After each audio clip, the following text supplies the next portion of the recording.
नमस्कार विद्यार्थी मित्रांनो, सर्वज्ञ एज्युकेशन या यूट्यूब चॅनलवर तुम्हा सर्वांचे पुन्हा एकदा स्वागत आहे। आजच्या व्हिडिओमध्ये आपण जीएमसी छत्रपती संभाजीनगर भरती 2025 मध्ये विचारल्या जातील असे पीवायक्यूचे प्रश्न पाहणार आहोत। हे सर्व पीवायक्यूचे प्रश्न जीएमसी भरती 2025 नांदेड भरतीमध्ये विचारण्यात गेलेले आहेत आणि हा पेपर हा लेटेस्ट मधला म्हणजे 29/7/2025 मध्ये झालेला पेपर आहे, जो की 5 ते 7 या शिफ्ट मध्ये पार पडला होता। त्यांनी या पेपरच्या पॅटर्न मध्ये थोडा चेंज केला आहे, जसे की एकदम प्रश्न न विचारता त्यांनी सेक्शन वाइज क्वेश्चन विचारले आहेत। जे पहिल्या सेक्शन मध्ये त्यांनी जीके चे 7, मराठीचे 7, इंग्लिशचे 7 आणि मॅथचे 7 असे प्रश्न विचारले आहेत। त्यानंतर पुढील दुसरा सेक्शन यामध्ये 6 क्वेश्चन विचारले आहेत प्रत्येक विषयाचे। त्यानंतर तिसऱ्या सेक्शन मध्ये 6 आणि चौथ्या सेक्शन मध्ये 6, पण प्रत्येक विषयात त्यांनी 25 प्रश्न विचारले आहेत। जीके चे 25, मराठीचे 25, इंग्लिशचे 25 आणि मॅथचे 25। तर अशाच प्रकारचा पॅटर्न छत्रपती संभाजीनगर भरतीमध्ये पण असण्याची शक्यता आहे। त्यानंतर सेक्शन 1 मराठीचा आहे। त्यामध्ये पहा, पहिला प्रश्न, स्पष्ट व अर्थपूर्ण वाक्य होण्यासाठी काय बदल करणे आवश्यक आहे। आपल्याला ते सेंटेन्स एरर शोधायचे आहे। सेंटेन्स मध्ये काय एरर आहे का ते। तर वाक्य वाचूया। मला काल भेटलेले पुस्तक खूप आवडले। यामध्ये काही एरर आहे का? तर काहीच एरर नाही। ऑप्शन क्रमांक 1 म्हणजे यामध्ये कोणतीही दुरुस्ती आवश्यक नाहीये। त्यानंतर दुसरा प्रश्न, खालीलपैकी योग्य पर्याय निवडा। सकाळ या शब्दाचा समानार्थी शब्द। सकाळचा समानार्थी शब्द काय होईल? प्रभात। त्यात उषा काळ पण हा समानार्थी शब्द आहे। त्यानंतर प्रातःकाळ हा पण सकाळचा समानार्थी शब्द आहे। त्यानंतर तिसरा प्रश्न, खालील वाक्य अर्थपूर्ण होण्यासाठी काय बदल करणे आवश्यक आहे। म्हणजे आपल्या सेंटेन्स एररवर या पेपरमध्ये जास्तीत जास्त प्रश्न विचारण्यात आले आहेत। जसं इंग्लिश मध्ये असतं तसंच मराठीमध्ये पण आता सेंटेन्स एरर हा प्रकार आला आहे। त्यामध्ये कष्ट करतो त्याचा निश्चित विजय होतात, यामध्ये करेक्शन काय असेल? विजय होतात असं नसतं, इथं होतो असतं। ऑप्शन क्रमांक 2 हे आपलं योग्य उत्तर आहे। चौथा प्रश्न, भूक या शब्दाचा योग्य अर्थ ओळखा। भूकचा समानार्थी शब्द काय? क्षुधा। त्यानंतर पाचवा प्रश्न, खालील वाक्य अर्थपूर्ण होण्यासाठी काय बदल करणे आवश्यक आहे। हा पण सेंटेन्स एरर वरती क्वेश्चन। माझ्याकडे एक नवीन गाडी आहे, तो खूप वेगवान आहे। गाडीला तो म्हणता येत नाही, गाडी कशी स्त्रीलिंगी म्हणजे ती म्हणावं लागेल तिला। गाडी आहे आणि ती खूप वेगवान आहे। ऑप्शन क्रमांक 1 हे आपलं योग्य उत्तर असेल। खालील दिलेल्या शब्दाचा समानार्थी शब्द ओळखा। कावळा, कावळाचा समानार्थी काय? एकाक्ष। सरोज, बगळा, कमळ। सरोज आणि कमळ हे दोन्ही समानार्थी शब्द आहेत। त्यानंतर बगळा हा पक्षी आहे। त्यानंतर सातवा प्रश्न, खालीलपैकी योग्य पर्याय निवडा। महिना या शब्दाचा समानार्थी शब्द कोणता? तर महिन्याचा समानार्थी शब्द मास। आता फर्स्ट सेक्शन मध्ये मराठीचे 7, त्यानंतर इंग्लिशचे पण 7 विचारले आहेत। आपण इंग्लिशचे न घेता फक्त मराठीचे पाहणार आहोत। त्यानंतर सेक्शन 2 यामध्ये पहिला प्रश्न, प्रमाण लेखनानुसार चुकीचा शब्द ओळखा। याच्यामध्ये चुकीचं काय आहे? अस्वस्थ योग्य आहे, पलीकडे पण योग्य आहे, विचार सौंदर्य पण योग्य आहे। इमारत मध्ये काय चूक आहे? इथं दुसरं न वापरता पहिलं ई असतं, इमारत।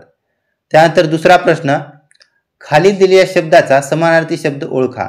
भुजंगचा समानार्थी शब्द काय होईल? तर सर्प किंवा अही। अही पण सर्पचा समानार्थी शब्दच आहे। दुःख या शब्दाचा योग्य अर्थ ओळखा। दुःखचा योग्य अर्थ किंवा समानार्थी शब्द शोक होईल। त्यानंतर हर्ष, आनंद आणि सुख हे काय आहेत? दुःखचे विरुद्धार्थी शब्द आहेत। चौथा प्रश्न, तहान या शब्दाचा योग्य अर्थ ओळखा। तहान म्हणजे तृष्णा। पाचवा प्रश्न, खालील दिलेल्या शब्दाचा विरुद्धार्थी शब्द ओळखा। खर्चिक म्हणजे जीव जास्त खर्च करतो ते। खर्चिला हा याचा समानार्थी होईल। उधळ्या पण समानार्थी होईल आणि खर्चने पण समानार्थी होईल। पण खर्चिकचा विरुद्धार्थी काय? कंजूस। ऑप्शन क्रमांक 3 हे आपलं योग्य उत्तर होईल। सहावा प्रश्न, प्रमाण लेखनानुसार बरोबर शब्द ओळखा। कुटुंब प्रमुख हे बरोबर शब्द आहे। प्रसिद्ध, खालच्या मध्ये काय चुकी आहे? प्रसिद्ध मध्ये द ला ध जोडलं पाहिजे।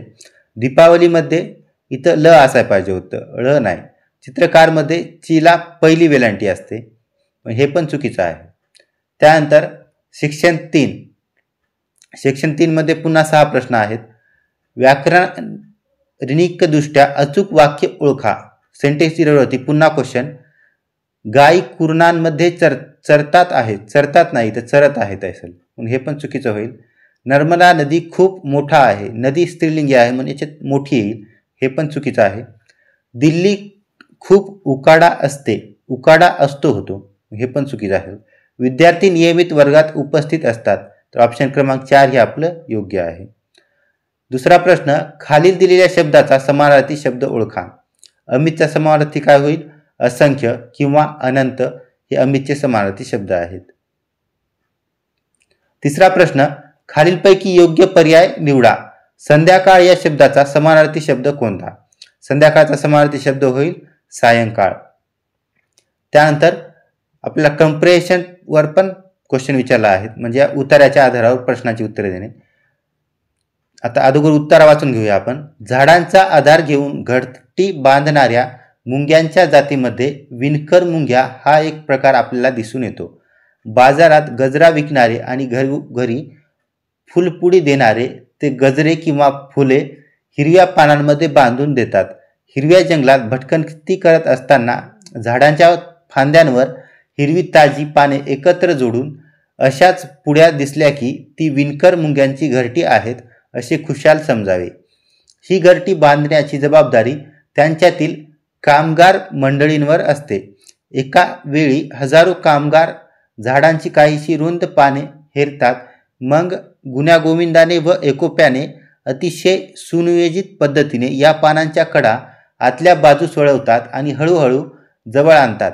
हे करत असताना त्यांच्या अळ्यांच्या शरीरातून स्त्रावणाऱ्या रेशीम धाग्यांचा उपयोग करून दोन्ही कडा जुळवून चक्क शिवून टाकतात. अशी आजूबाजूची 2-4 पाने एकत्र आणून छान सुबक सुंदर घर तयार होते. समजा एकाच फांदीवरील 2 शेजारच्या पानांमध्ये जास्त अंतर असेल तर ते कामगार मुंग्या एकमेकांना जोडून घेऊन एक झुलता पूल तयार करतात आणि ते पान खेचून आपल्या बाजूला आणतात. अशा रीतीने पानांची जुळणी करून अतिशय सुंदर घर तयार होते.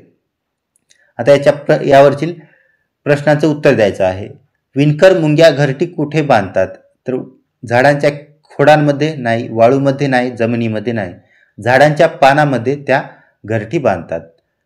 यावर आधारित दुसरा प्रश्न, घरटी बांधण्याची जबाबदारी कुणावर असते? तर विणकर मुंग्यांच्या कामगार मंडळीवर घरटी बांधण्याची जिम्मेदारी असते. उत्तरावरच तिसरा प्रश्न विचारला आहे. विणकर मुंग्या घरटी कसे बनवतात? तर या मुंग्या अळ्यांच्या शरीरातून स्त्रावणाऱ्या रेशीम धाग्यांचा उपयोग करून घरटी बनवतात.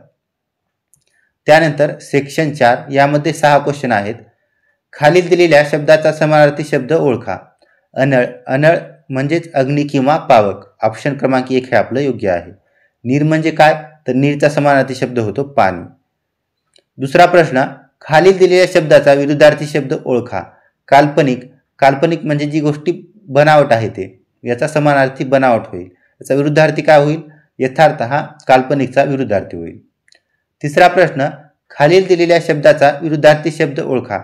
दिलेर म्हणजे शूर, पराक्रमी, बहादूर, तर दिलेरचा विरुद्धार्थी काय होईल? कायर. चौथा प्रश्न, खालील दिलेल्या शब्दाचा समानार्थी शब्द ओळखा.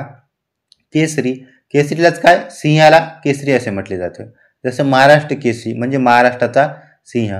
त्यानंतर माकड, कोल्हा, भालू हे इतर प्राण्यांचे प्रकार आहेत. व्याकरणदृष्ट्या अचूक वाक्य ओळखा. आपलं अचूक वाक्य सांगायचं आहे. नवीन गाड्या खूप वेगवान आहे नाही तर आहेत. नवीन गाडा खूप वेगवान आहे, गाडा येणार नाही, गाड्या. नवीन गाड्या खूप वेगवान आहेत, ऑप्शन क्रमांक 3 हे योग्य आहे. नवीन गाड्या खूप वेगवान आहेस होणार नाही. त्यानंतर 6वा प्रश्न, पुढीलपैकी कोणता शब्द प्रश्नवाचक सर्वनाम आहे? तर कुठे हा प्रश्नवाचक सर्वनाम आहे, ज्यामध्ये आपण प्रश्न विचारण्यासाठी याचा उपयोग करतो, म्हणजे कुठे आहेस. या सेशनच्या PDF साठी सर्वज्ञ एज्युकेशन या टेलिग्राम चॅनलला जॉईन करा. तुम्ही जर चॅनलवर नवीन असाल तर आपल्या चॅनलला सबस्क्राईब करा आणि व्हिडिओला लाईक करा.